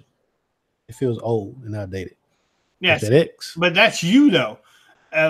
People love the 8 and 8 Plus, the 7 and 7 Plus, man, and also the 6X that everybody was selling so cheap over the holidays. Oh yeah, you're still getting iOS 12, and you're probably going to get iOS 13 on it. So they why would I want to upgrade when I can get the same software experience as the other ones? Well, so I think you got two people. One person doesn't care about software. They don't know what version of software they got. They might even know what iPhone they got.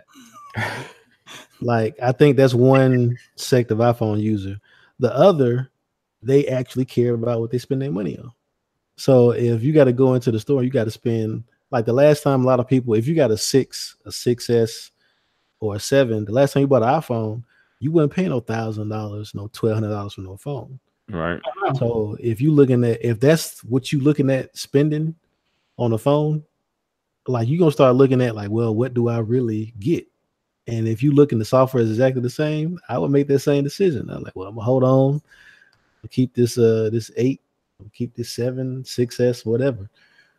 You know, it's difficult for them to justify people upgrade other than wanting to have the latest and the greatest. If you're not in the category, you ain't gonna do it.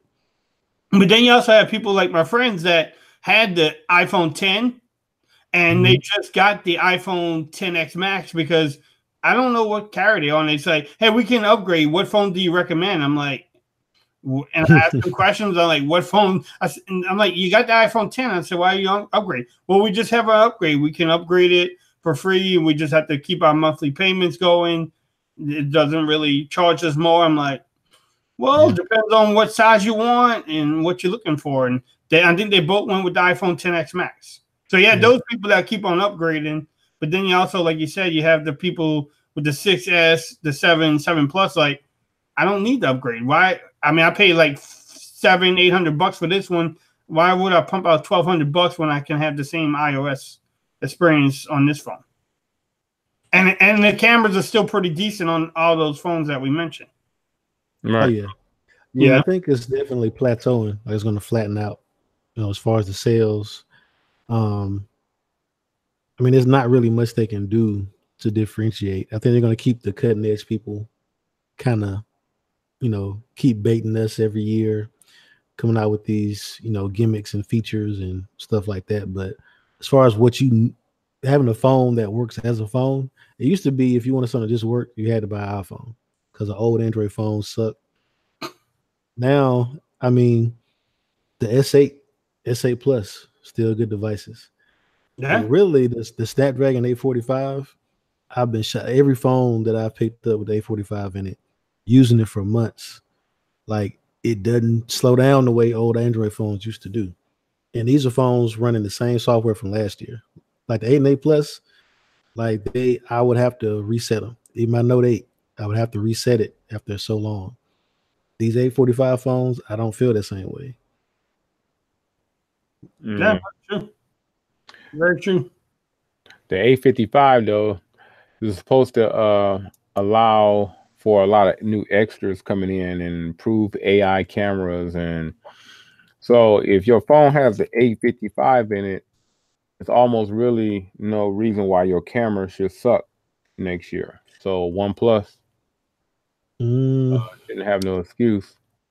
Unless they're going to sell unless they're going to bundle, because the processor is just hardware, unless they're going to bundle in some actual, you know, processing software with that produces good photos out the box, like we're going to be in the same situation. Like they say that every year, but you still get phones taking, you know, selfies that look like, you know, the LGs and the Samsungs.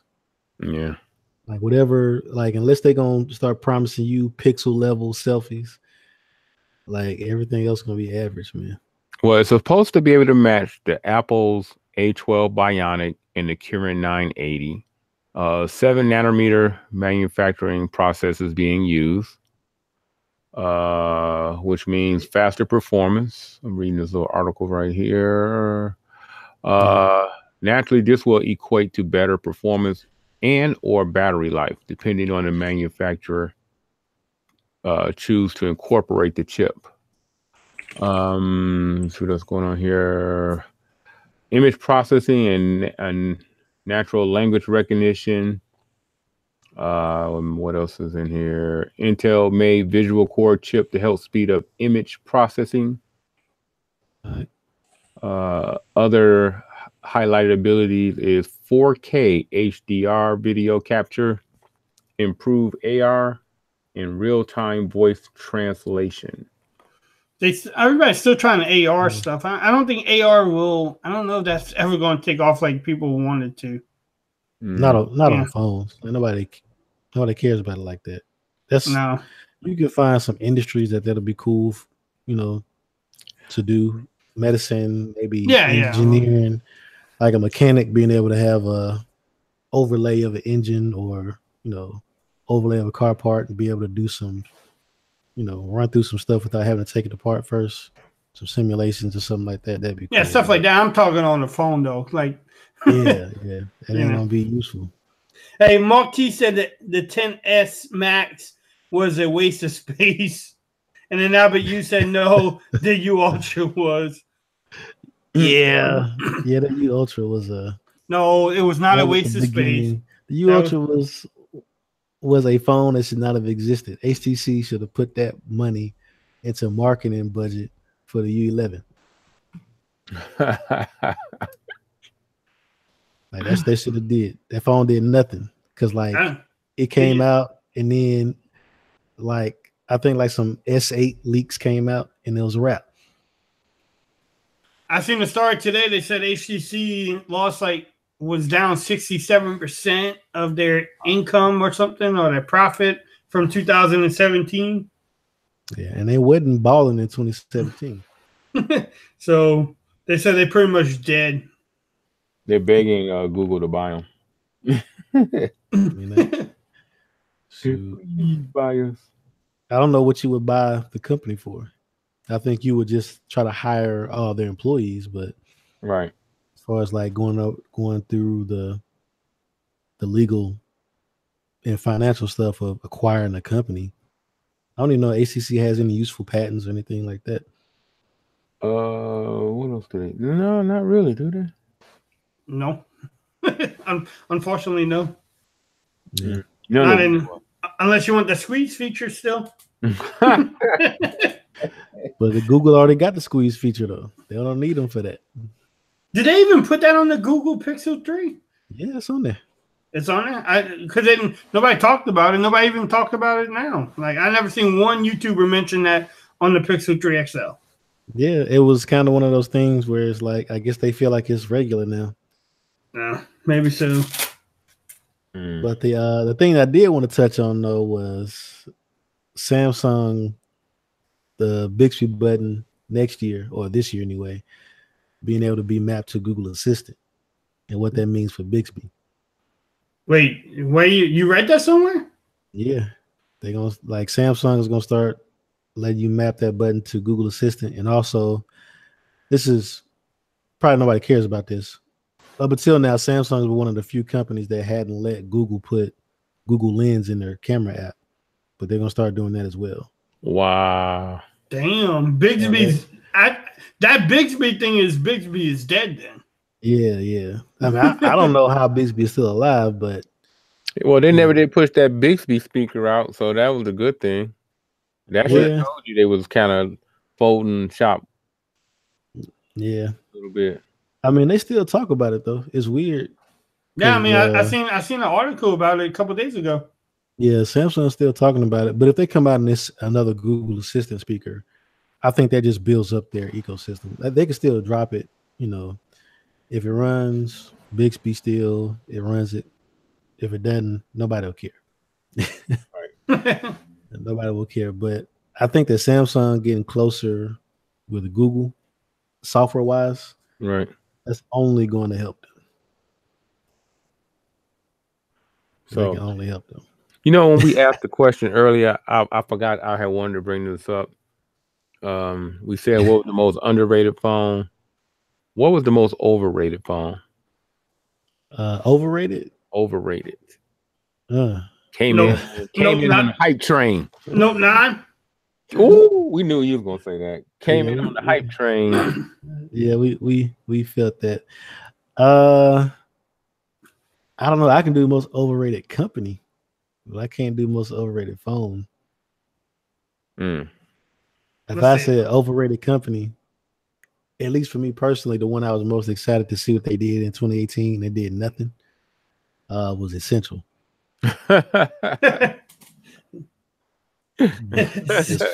Sage wants to know if I'm drunk. Yes, yeah, he drunk, Sage. He drunk. This is Forbes 2.0 you looking at right now. Nitek Red Hydrogen, the most overrated phone. Oh yeah, I can agree with that. Ashley say Bixby is a waste of space. That is true. But Nitek is pretty much right. I mean, the Note 9 is not overrated. I'm just messing. Red Hydrogen has to win the most overhyped phone. Probably. I mean, We all know Alan A was hyping that phone up. Oh, I'm gonna get that phone. It's on Verizon. I'm gonna get the phone. Comes out, he's like, I'm not getting this phone. Right. Yeah. It definitely had to be the biggest flop.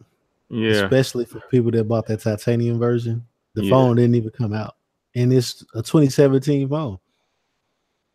Yeah. With an 835. Yeah, 835 and how much was it too? Like 1,700, 1,800 or something like that? The regular version was 1,200. The titanium version was, I think, 1,500. But they never dropped the titanium version. But would you have, I mean, the concept was good according to them. Like you was supposed to be able to literally add real glass on that phone down the road. So I did just see an article where Red did this kind of like leak the first attachment for that phone. It's supposed to be some 3D sensor module or something like that. And it's like 10 times the size of the phone. It's huge. Wow. But I think Red missed the opportunity though. Like the Red hydrogen phone came out, it should have been taking amazing pictures. Yeah. Yeah. Like the second it wasn't doing that, it was a wrap. People couldn't excuse anything else. Their camera company, it's their first time making a phone. Right. A lot of excuses could have been made if the pictures and video were amazing. Right. But they weren't. So. And that I think all these mods on these phones, like Essential, the Motorola phones, the Red phone, you could put lenses on. Why? Like none of that seems like it ever works out. The Essential phone, the little 3D camera was okay. The mods for the Motorola phones are just overpriced. I mean, nobody you gonna spend what the Z Play was like $400, $500, $600, whatever it was. Then the mods are like $200 or $300, depending on which one you want. Yeah. Like who's actually buying that? Like, I don't think they have a good. So I think Motorola did it the best because you remember LG tried to do with the G5. Oh, that was horrible. That was horrible. Terrible. Terrible. You got to take off half the phone to put the mod on, and then they don't sell you any of the mods in the US, and it was weird, man. Motorola did it the best, I think, because when you use it, like the problem with Motorola is they didn't have any advertising. Because if you have a Motorola phone and you put one of them mods on, I think you instantly appreciate it. Like the way that it attaches on, the functionality it gets, like that speaker that you put on that JBL speaker, is like instantly like, okay, I can see myself using this. I'm not saying that you won't be able to use it, but look at the price. I mean, that's just like that Essential headphone. You're gonna use it, and it's probably gonna sound great, but I mean, it's $150. Well, the thing is, though, the Essentials, it was attached to the Essential phone. That was the biggest problem. The Essential phone was garbage at the gate, and they had to update it 20 times a month to try to get it usable. But then the camera mod that was out was trash. It was unusable. Like the video out that camera mod was trash. And then they come out with, then how are you going to have a mod that's a headphone jack? Right. It's supposed to be on the phone. It's an essential phone. It's supposed to have all the essentials, but you're going to charge me $150 for a headphone jack. Nobody going to buy that. So an Axon M or G5? G5. Easy. Because after they updated the G5, it actually was not a bad phone. Just when it first came out, like yeah, Motorola been coming out with phones that for every $50 you add, they got a different phone, man. Right. Yeah. Does the G5 goes into the top 5 worst phones of the last 10 years? Oh, you got to think about it, because that's not a question you can answer right away. That's something you got to like really sit down and think about. Yeah, you got to think about it. You got Axon M, you got the Facebook phone, you got the Amazon debacle phone. You had a lot of bad phones that you really have to try to remember. Yeah, I mean, try to rank them. Maybe top 10. Maybe top 10. I think if you had a G5 and you never use the mods. So the problem with LG phones is the pricing. The pricing instantly makes you feel like the phone is less than. But if it comes out, like the G5, if it came out as $500 and you got it, you wouldn't really be that hung up on the mods. because you wouldn't be out that much money. Mm. Even if you never use a mod, it was still a solid phone. Okay. Once you start getting into that $700 range and they really pushing the mods on you, you buying it because of the mods. You can buy a regular phone for that same price, but the price to value at that point, man, LG is struggling with that. Wow. Yeah, the G5 was a bad phone, but I think top 10 worst. I think the top 10 worst phones. You know, are you talking about just flagships? It could be any phone. It don't have to be top 5. I mean, top 5 worst phones. A bad phone is a bad phone. I mean, because that T-Mobile Revel last year, my Revel 2 was pretty good. I gave that to a family member over Christmas holidays, by the way. But the Revel last year was. Yeah, Revel. I really liked them. That was trash. What year did that BlackBerry phone with the big button on the screen come out? I know it was more than 5 years ago. Yeah. It was probably within the what we call the smartphones really didn't start making an impact till 2008, 9. Yeah, that phone came out in 2007. So okay. Yeah. So if it's within that time frame. Oh yeah, well that BlackBerry counts, man. BlackBerry's first touchscreen phone, but the screen wasn't really touch. You had to click it in like a big button. Was it a Thunder something? No, it was the BlackBerry Thunder something. Look it up right now. Thunder. Hey, Simply Device said, what about blue phones? Yeah, blue phones. Yeah. Yeah. Don't talk about BG's favorite phone, the blue phone. Hey, Will D said his most overrated phone was the Pixel, and it was too similar to the Pixel 2. I wouldn't put the Pixel in the overrated category, but it didn't meet its hype. The BlackBerry Storm. Storm, that's what it was. Yeah, Storm. We had the right weather system. Right. Yeah, that Storm was. I don't know how they got out the gate because. That haptic feedback on a touch screen was weird. Oh no, it wasn't haptic feedback. The entire screen was a button. If you looked at the side of the phone, there was a gap between the screen and the rest of the phone. The whole screen pushed in. It was terrible. Terrible, man. I was in the Sprint store looking at that phone when it first came out. Like, man, this phone's a beast. You dodged the bullet, cuz for real. And they had that Kyocera with the fold out. The Kyocera. Where it was. Was it Echo or I forget. We had some interesting phones in the past, man. Oh man, that phone was sweet. Yeah. It's like we can get some of these ideas with companies that can actually build good hardware and have the money to market it. Because I think that what Motorola was doing in the past with that phone that you could dock into the laptop dock and use it like that, I think that could have been the beginning of something big. Thing is, phone hardware was trash back then, so yeah, it was before its time. I mean, the Razer phone is trying that Razer 2 phone is supposed to dock into the computer too. If Razer come out with their Project Linda, that's going to be a problem. That's going to be a problem for real. Yeah. Yeah, man. No. Wow. Yeah, I mean, if we want, we can make a top 10 list. I think the G5 would fit in there. I think I think a lot of people actually would put the G4 in there too, because the boot loop problems that the LG had with the G4 was, yeah, horrible. I'd have to put the G3 in there too.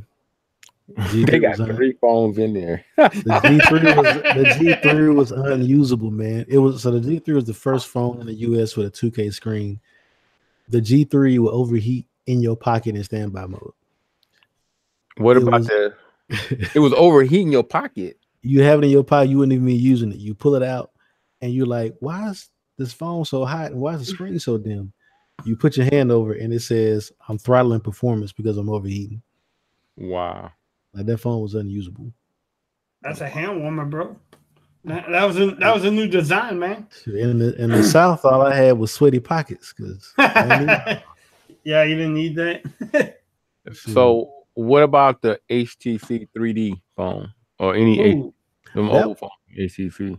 So Ashley had that phone. Hardware wise, the phone was a tank. Yeah, The 3D was a gimmick though. right. But as long as you didn't care about the 3D, the rest of the phone was a good phone. It was HTC. You know, HTC was killing it back then. Right. HTC was Samsung. Yeah. Now her micro USB port did die on that phone, but she loved that phone though till it died. But man, I remember back in the day that those battery, you only can get 2 hours battery life.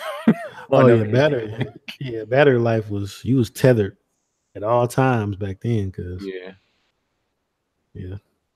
yeah. We mentioned the Facebook phone will probably be in the top 10 of all worst phones, yeah. and that Amazon phone The Amazon phone. that failed. Now the Amazon phone didn't sell, but was it actually a bad phone? Like I know they had a little face tracking gimmick with Well, the when four they gave cameras. when you had your own Amazon store with the same Google apps, and you refused to use, Yeah. and then what was messed up about it was they was still like if you were switching from one Android to another, you would have to go switch out and get the Amazon store version of that app. Or whatever. Yeah, I remember that. They were giving away apps at one point. Little Amazon Underground, I think it was, or whatever. Yeah. Albert, you says the CPU in the LG G4 got so hot it actually desoldered itself from the LG out here selling phones that's uninstalling the CPU. Cause oh my god, I remember that too. They were trying to call it something cute. They're trying to say, "Oh, it's chip creep."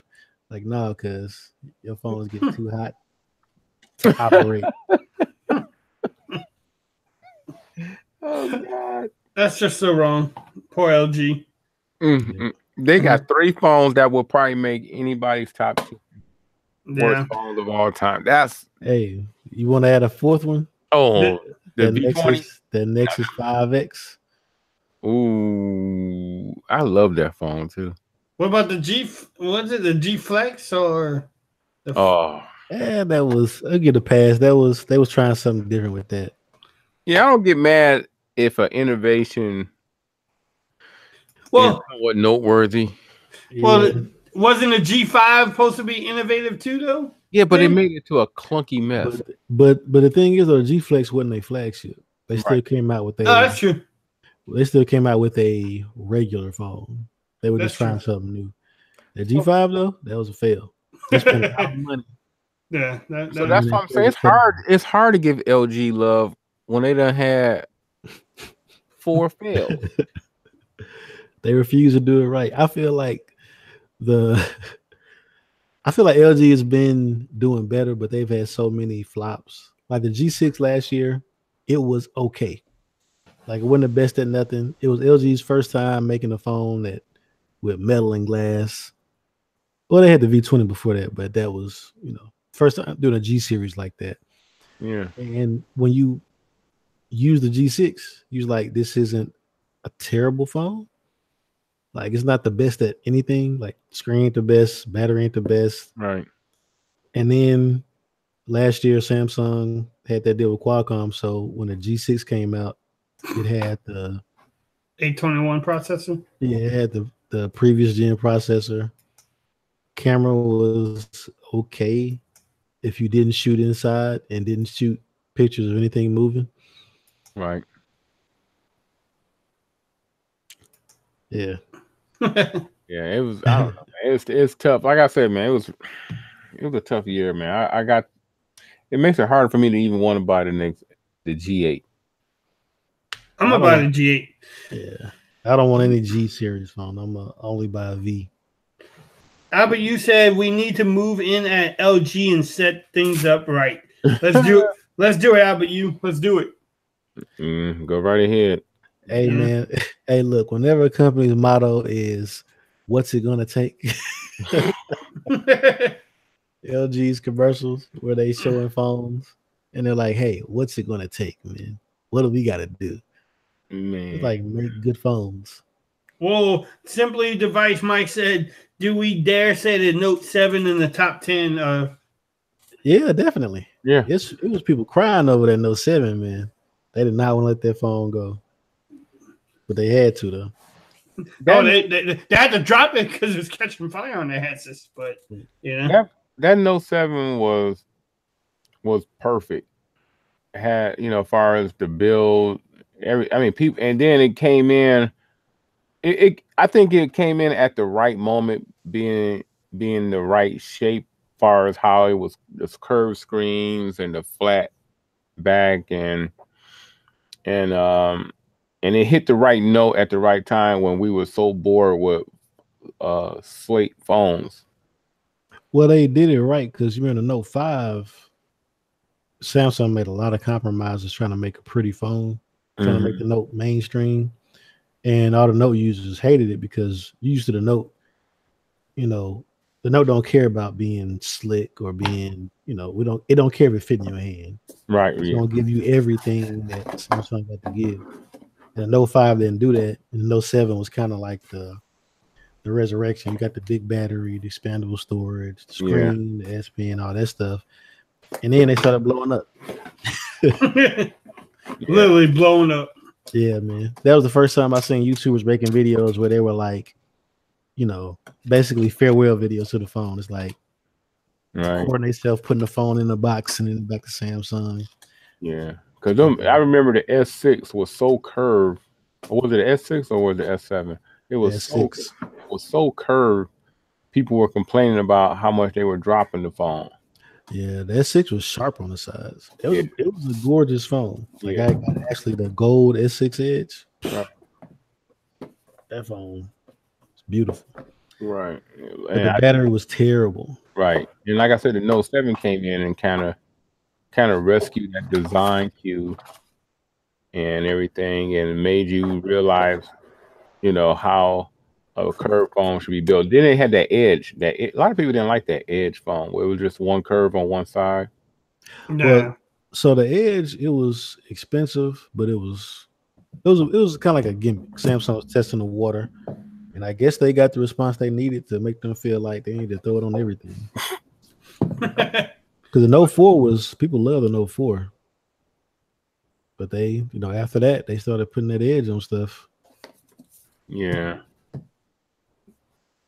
Yeah. But the Note 7 would have been a great phone though if it didn't blow up though. Right. It was destined for everybody top 10 all time. It still is for the 30 days you had it. Yeah, it was going to be a great phone. I didn't get it right. I passed it up for whatever reason. I don't know why I wasn't getting it. And then by the time I was like about to get it, that's when everything started like, oh, the phone is blowing up. I'm like, man, I'm gonna wait. And then they recalled it. They say, okay, we have this new one. And then it started blowing up again. I'm like, okay, maybe I was smart and didn't get the Note 7, you know? Yeah. Modern debt. Yeah, Ashley said she didn't want to let the S6, that gold S6 go. Yeah, that phone was she was dripping in gold that year. Gold S6, gold Tab S2. Hey, I still got some of those cases you gave me, Tech Gentleman. Oh, yeah. Because my son had the S6 until he got the 10 last year. Yeah. And he loved his phone, but the battery, I think Will D just said it, the battery life was terrible on that phone. Yeah, the battery life left a lot to be desired. But he loved it though until he seen the iPhone 10, and then he's like, I want the iPhone. Yeah, that because I know Ashley, she went from the S4 to the S6 Edge. So that was an upgrade in every way. Went from a 1080p screen to a 2K. Went from plastic to the metal and glass and all that. Yeah, the Note 7 was the Biggie Smalls of phones. A lot of people argue about whether you should put Biggie Smalls in your top 10. Yeah, you can't. You can put some respect on his name, but he can't be in the top 10. He might be in the top 10, but like the people who say the best, it's like you can't do that, man. He not with two albums, one album, two albums. Yeah, 3 albums. 3 albums. Yeah, he can't be in top 10. 3 albums. Yeah, no. that was a short time, and the Note 7 was only around for a short time too. Yeah. So that's where my little comparison come in at. Oh yeah, for sure. Yeah. So I don't know. It'd be, yeah, I still think it'll make, I don't know. It'll get honorable mentions, top 10. All right. Yeah. So I know Rob had the Honor 7X. Rob, are you interested in? Are you hoping Honor brings any phones to the US? I don't know. They're in that Huawei family, man. I don't know. I want to see that Note 8, that Honor 8 thing, that real big one I've seen people with. I didn't want to import it. Mm-hmm. That phone looks pretty cool. The Honor 8X looks good too. Yeah. The Honor 8, yeah, the Honor 8X looks really nice. And then the Honor View 20, that look. It has the Samsung pinhole notch in there. Everybody's doing that, man. Everybody's gonna do the Chinese companies will be coming strong with their notch game, with their pinhole game. Yeah. But I mean, I just hope Honor brings one of those, either the 8X or the 20, because I had the Honor 10 View, and it was pretty good. So yeah. You know, and we had the 7X, which was just missing 1 gig of RAM because it lags sometimes on us, at least on me. Yeah. You know, but I wish Honor would bring some phones to the U.S. And we need, besides Samsung, LG, and Apple, we need other phones that we don't have to import. Like, I mean, I wish Xiaomi would bring some phones here too that we don't have to go to GearBest or anything for too. Well, that Yumi Digi, you can get that on Amazon too. You funny. I'm gonna let BG stick with that one. Yeah, man. I bought one already, the Crystal phone, a couple of years ago or last year. Oh, okay. Yeah. So speaking of the Honor brand, I think somebody asked this in the comments earlier. What would you rather have, a flagship from last year or a new mid-range phone? Depends on what mid-range phone we're talking about. So if you could get a, I don't know, Pixel 2 XL or a Poco phone. If the Poco phone had all the LTEs, now I would take the Poco phone. I'm not big on last year's phones. Like, I mean, I know it'd be a great phone, but I just want the new shit. I'm sorry. I take Pixel all day. If we talking Pixel to mid-range phone, I'll take that Pixel 2. That camera. Yeah, that camera. I always recommend the older flagship, mostly because mid-range phones usually, before this year, mid-range phones usually had a mid-range processor, mid-range specs. And so after a year, they're not going to be updating their phone. Whereas, you know, you got S7, like the S7 is on December 1st security patch. Right. So they're still on the, you know, still part of the upgrade timeline. But mid-range phones kind of come out and like disappear into the ether. Like if they ever get an update, they're not usually on the plan anybody has for upgrading OSs for sure. Might get security updates, you know. And then you got kind of whack hardware to start out with. Yeah. Yeah, that's a good point. Never looked at it that way, but you know, unless you're going to be, you know, running that MIUI, which is MIUI is like an Android version of iOS. Yeah, they copy iOS pretty heavy. I mean, even the menus and their pull down screen settings, it looks just like iOS. Simply Device said, can you imagine if the Poco phone having the US bans, what would it do to the market? It would have gave the OnePlus a major run for their money. Major. I think in OnePlus, before the OnePlus 6, I think that would have been the case, but I don't know. The OnePlus 6 kind of elevated OnePlus because the Poco phone, like, you can tell they sacrificed on design. Right. Like, they didn't really try hard, you know, materials, you know, they're not trying to be the slickest, you know, the prettiest phone. People are OnePlus actually tried this year with the Yeah. 6. Yeah. I don't know. They're on the shelf next to each other. The OnePlus looks more expensive. Yeah, people are name conscious too. I mean, it's hard to be with your friends and family and say, "What kind of phone it is?" "Oh, I got a Poco phone." What what phone?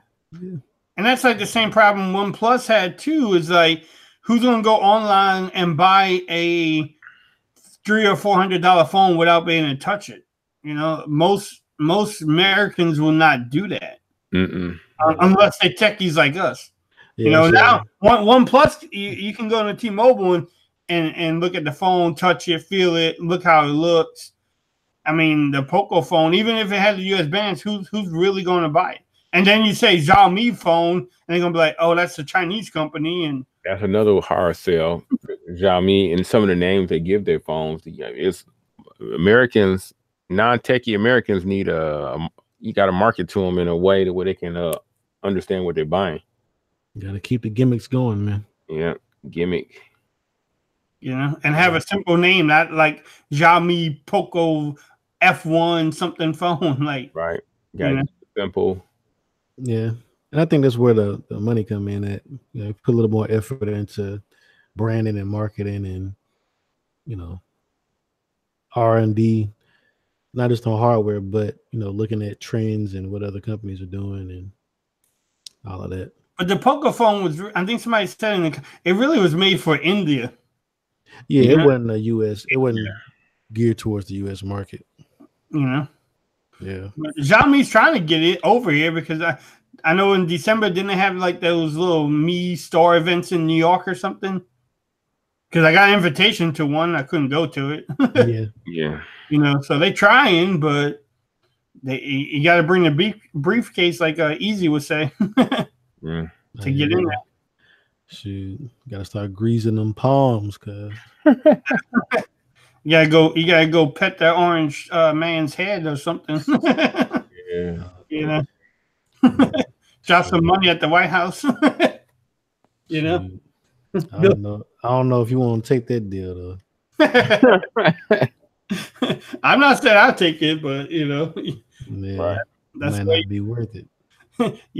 That's what it seems like you need to do these days. So yeah, that's a whole different subject. We don't want to get on that subject right now. Yeah. It's getting close to 11. So damn, already, dude. Our streams go by fast now, dude. I don't know if we just hanging out, chilling with each other, or something. Man. It's like quick, man. Yeah, that's what it is. Yeah. I just want to let everybody know though, before we start doing a little sign offs, that I will be at CES with Phone Tech at Work, Alan Anthony, kind of working alongside with him, helping his channel out, and then doing my little thing for my channel. So I'm not gonna go overboard with the tech. I'm just taking the Note 9 and the iPhone with me as my main phone, and I might take along another phone. I haven't figured out which phone I want to take, because the OnePlus doesn't do good camera. Yeah, but I'll figure it out later. And I got my little gimbal and everything, so I'm gonna try to give some coverage and not get overwhelmed by all the stuff. Like, hopefully I don't have no sensory overload when I get there. Oh yeah, you're gonna be overwhelmed. I am. Yeah. You ever been to that Las Vegas arena it's gonna be in? Man, it's gonna be in Mandalay and different places though, I think. Oh, it's not gonna be in that I think Thomas and Mack. I think some of us got Thomas and, or wherever that arena is. Oh, okay. I was gonna say, if it's in like the I think like the Las Vegas show something. Yeah, wherever it's at, it's there too. Yeah, okay, because that place by itself is humongous. Las Vegas Convention Center. Yeah, the convention center is ridiculously big. You're gonna need to practicing, Rob. Like, hey, Rob, this is Phone Tech at Work. Phone Tech at Work is a brand. I'm Rob Pouncey. No, I'm gonna be holding the camera and let him do all the stuff, and I might have my little interview thing in there, and do some press stuff and try to be all official and reporting on the side and everything and running B-roll over my shoulder. But oh yeah, I've been messing around with that Luma Fusion. So I'm editing with that. I did my last video, my review of 2018 with Luma Fusion. I tried to upload it on my vacation in Jamaica, but their Wi-Fi was oh my man. Man. And then I filmed everything 1080 30 frames per second, and it was trying to upload like 4K, like an 8K at 60 frames per second. Oh yeah, man. You should have went ahead and fed it that 4K 60, man. Yeah, it'd be still man, it took forever. Man, I'm telling you, it was taking 2 hours, and it was quitting on me like a third, 2/3 through. Like it couldn't finish doing it. So yeah, timing out. Yeah. Yeah, man. All right, but anyway, I'll go ahead and let you close it out. But I just want to let everybody know, CES, I'll be there Sunday. Yeah, we'll definitely be watching, looking on your channel, your social media, also Phone Tech at Work, Ella Anthony's channel. I've been looking out for the streams. Oh yeah, JQ as well. Definitely looking out for y'all, man, supporting y'all content for real. Y'all be safe out there in them Las Vegas streets. Yeah, most definitely. But man, we're gonna go ahead and sign off, man. We're gonna go ahead and start with Forbes. Let you tell folks where to find you. Okay, everyone, this is Joseph from Forbes Tech Reviews. You can find me on YouTube at Forbes Tech Reviews, Twitter at Forbes Reviews, Facebook at Forbes Tech Reviews, and Instagram TV at Forbes Tech Reviews. I'm not really on there yet, but just follow me everywhere. I'm gonna have new videos coming up, and it's been fun. Yeah, Rob and Alan, have fun in CES. I'm gonna be living through y'all with y'all videos, so definitely, keep them videos coming. And yeah, it was great. All right. And all right, everybody. I'm Rob Pouncey. You can follow me over on my YouTube channel at RP3 Tech Reviews. You can also follow me on my tech Instagram page at RP3_Tech Reviews, and on Twitter at RP3 Tech. Stay tuned for seeing me and Alan and JQ out at CES, and we're gonna try to bring you as much cool information. If you have any suggestions, don't forget to hit me up on Twitter for some of your suggestions on things you may want to see. I can't promise you I'm going to get there, but I'm going to try to learn and gain some experience from this trip and have fun with it. But thanks to Tech Gentlemen for letting me for hosting the stream, and for all you guys for checking in. Yeah, I'm a piggyback on what Rob said. Definitely appreciate y'all for stopping through. Appreciate y'all, supporting us consistently. 68 live streams in the books. You already know the channel. I'm Eric Kelly, aka the Tech Gentleman. You can find me on Instagram at the Tech Gentleman, Twitter at _Tech Gent, and also the Tech Gentleman on Facebook too. I have a page as well. Going to be trying to promote that some more. Already got a lot of content on there. Go check it out. But yeah, this was stream number 68. First stream of 2019 is here. We're ready to get this new tech year started. But until next time, guys, we're going to holler at y'all. Peace. Pow, pow.